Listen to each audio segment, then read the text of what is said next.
Кога бев за градоначалник, на жиросметката на градот имаше околу 800 милиони денари и договорни обврски за 2 милиарди и 800 милиони. Тоа е се, освен полна каса.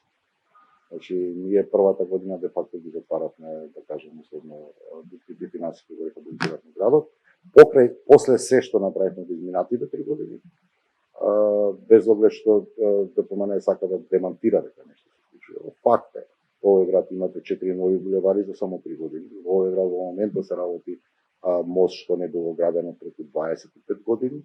Во овој момент, значи, градот има некаде на околу 650 милиони денари на собствената сметка и долгот, односно обврските кои што ги имаме по договорите се на висина од 2,2 милиарди денари. Значи, тоа е динамична категорија, меѓутоа да се каже така децидно дека остави полна каса, да, имаше 800 милиони денари, меѓутоа да, имаше 2 милиарди 800 милиони денари обврски. Во овој момент имаме околу 650 милиони, 2,2 милиарди денари обврски, така што е и во таа смисла долгот на градот намален, а толку многу се инвестираше во инфраструктурата во изминатите. Не баш се коректни информациите од господин Трајановски дека оставил не знам колку и не знам си какви проекти кои што би биле оперативни и постоеше проект за улица Срнина што сега работиме и постои проект за продолжењето на Борис Трајковски, булеварот Кондрачево. Таму е за жал изработен поедноставниот и полесниот дел и е прекинато. Тој булевар кој се завршува никаде и продолжува по една улица. Нешто слично како што беше со недовршениот булевар Христијан Тодоровски Картош во Бутел, кој што знаат граѓаните, технички не беше исправен во смисол дека електричната енергија, доводот, струите, каблите, водоводот не беа решени, тоа го решававме за да може да го пуштиме и завршуваше во Рит. Сега завршува на Беколница.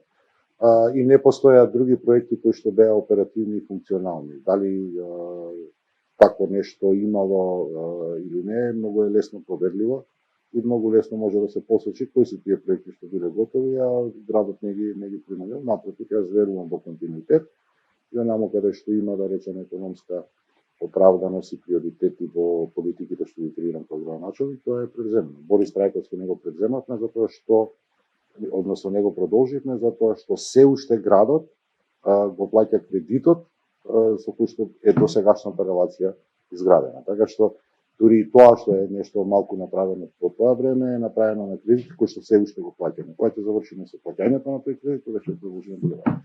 За Луна паркот постои нацрт, не постои проект. Значи тоа е сериозна разлика во документацијата. Број 1, број 2, јас казав и тогаш кога го промовиравме новиот концепт, го кажувам и сега. Скопје треба да има забавен парк.